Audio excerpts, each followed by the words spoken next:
Les enfants sont comme nous, les adultes, hein. Quand ils se mettent devant un écran, ils ont de la peine à en sortir. Alors c'est vrai quand on va jouer à des jeux vidéo, mais c'est vrai aussi quand on consulte ses mails, quand on va sur les réseaux sociaux.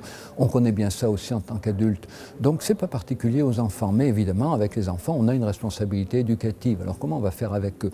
Eh bien, on va essayer de leur permettre d'associer toujours l'écran à une durée. Ça veut dire qu'avant qu'un enfant aille sur un écran, on va voir d'abord avec lui le programme qu'il a envie de regarder, on va voir à quelle heure il le regarde, et puis on va lui nommer la durée avant. Par exemple, bon, ça dure 20 minutes, tu vas regarder 20 minutes, puis au bout de 20 minutes, tu vas dire c'est fini. Alors en faisant ça, on va inviter l'enfant à toujours associer l'écran à une durée. Et quand il va grandir, qu'il va avoir 7-8 ans, on peut même lui dire, c'est formidable, maintenant que tu es grand, tu vas avoir un petit carnet, tu vas avoir une consommation hebdomadaire d'écran, par exemple 4 heures d'écran, 5 heures, 3 heures, on décide ça en famille, et puis chaque jour, tu vas marquer ton temps d'écran.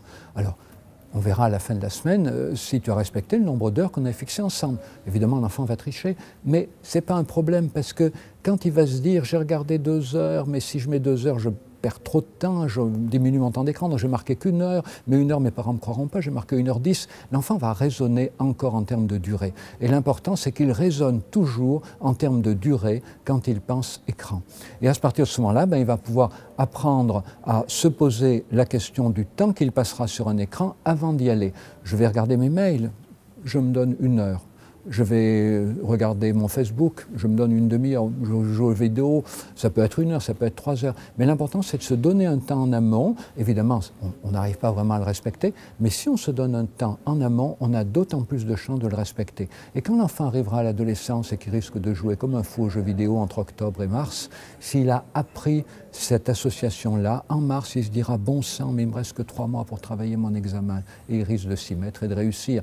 Mais s'il n'a pas associé l'écran à une durée, il risque de ne pas penser qu'il a un examen et d'oublier complètement de le préparer. Donc ça permettra à l'enfant, vous voyez, plus tard, de mieux organiser ses activités d'écran en tenant compte de beaucoup d'autres centres d'intérêt qu'il est important de privilégier dans la vie.